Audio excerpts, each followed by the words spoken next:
प्रभाकर जने साधारण कंट्राक्टर रु माइनिंग किंग कोटी कोटी टंकार मालिक प्यारीमोहन महापात्र नहीं भिके पांड्यान पर्यंत समस्त हाथ में रखुले आबे सरकार परिवर्तन पर से भी ओडिशा छाड़िबा को बसिछंती ओडिशा भल लगुनि त्रिवेणी कंपानी रो भविष्यत एबे अनिश्चितता भितर गति करुछि जे ओडिशा रु निजर खनि व्यवसाय स्थानांतरण करुछंती खनि उद्योगपति बी प्रभाकरन। ओडिशा रो माइनिंग किंग प्रभाकरन वर्तमान अन्य राज्य मानक ऊपर ध्यान देउछंती। यही ओडिशा रो सब किछि व्यवहार करी छोटरू एक बड़ कंपानी छिड़ा करी एबे ओडिशा रु मुह मोडुछंती।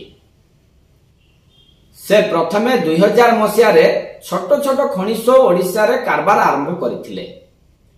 तांको पाखरे आर्थिक स्थिति एतेटा सुदृढ़ नथिला जेउथि पई से ओडिशा छाड़िबा को पड़िथिला आउ छाड़ी दिले मध्य आउ एही आर्थिक संकट लागि रहिबा जोगु से तमिलनाडु फेरि जाइथिले। किंतु परे परे 2004-5 मसीहा बेलकु त्रिवेणी कंपानी सब पुणी रिटर्न करथिले एक बैक करथिले पुणी ओडिशा को जे एथर किंतु फेरिबे नाही मनोबल स्ट्रांग करके फेरिथिले। खाली हाथ रे नुह एथर से बहु बड़ बड़ मेसिन सहित पूरा शक्त लगाई ओडिशा आसिले।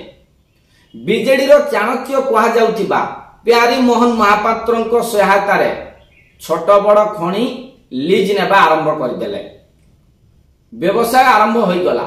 यह थिला प्यारी बाबूंको सब प्रथम खनि व्यवसाय परे किंतु तांको नारे सबुठु बड़ खनि दुर्नीति आसीथिला। ये खनि कारबार चलीथिला 2000 किंतु परे परे एक संकट माड़ी बसीथिला जदि कहिबा बड़ खनि दुर्नीति आ सरकारଙ୍କ सहित भल सुसंपर्क थिबारु बंची जाइथिले। जेहेतु प्रछत पटरे प्यारीमोहन को हाथ थिला बा सपोर्ट थिला अल्प के वर्ती जाइथिले।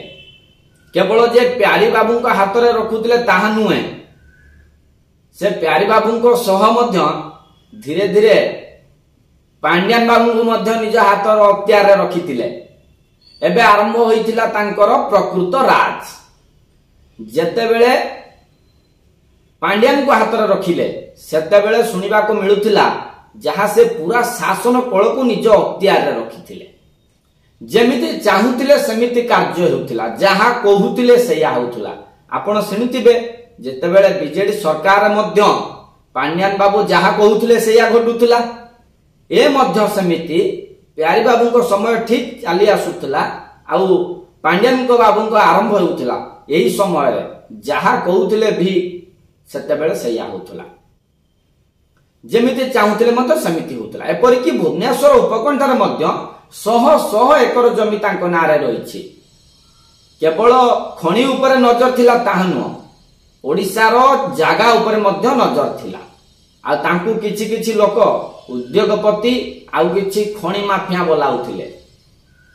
गत 2 दशक धरी केन्दुझर जिल्लार लुहा धातु खनि अंचल रे प्रभाकरनकर नियंत्रण मध्य थिला। केही एंट्री करि पारु नथिले। राजधानी भुवनेश्वर शक्तिशाली लोकंग सहित तांकर कारबार हेउतिला बसा उठा हेउतिले जड़ित थिले। तांकर प्रभाकरन केवल नाइ जे खनि माफियाଙ୍କ सह थिले बा खनि कारबार करथिले से मध्य बड़ बड़ शक्तिशाली राजनीति मध्य हुंतु कि गुंडा लोक हुंतु तांको सहित जड़ित थिले। एवं केवल सेतिकी नुहे जिला प्रशासन एवं पुलिस विभाग तांको सहयोग करुथिले।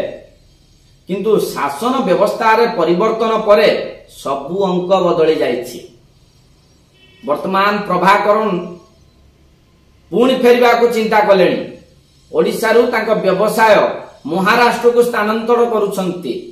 ये प्रश्न आसुची जे प्रभाकरन कोन ओडिशा छाड़ी जाउछंती कि कारण पूर्व सरकार बीजेडी थिला और बीजेडी सरकार बेले प्रभाकरनकर राज चालुथिला।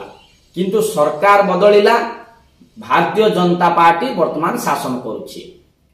आउ एई भितरे प्रभाकरनकर आ भारतीय जनता पार्टी रो संपर्क सुसंपर्क रहुछि ना संपर्क बिगुडुछि।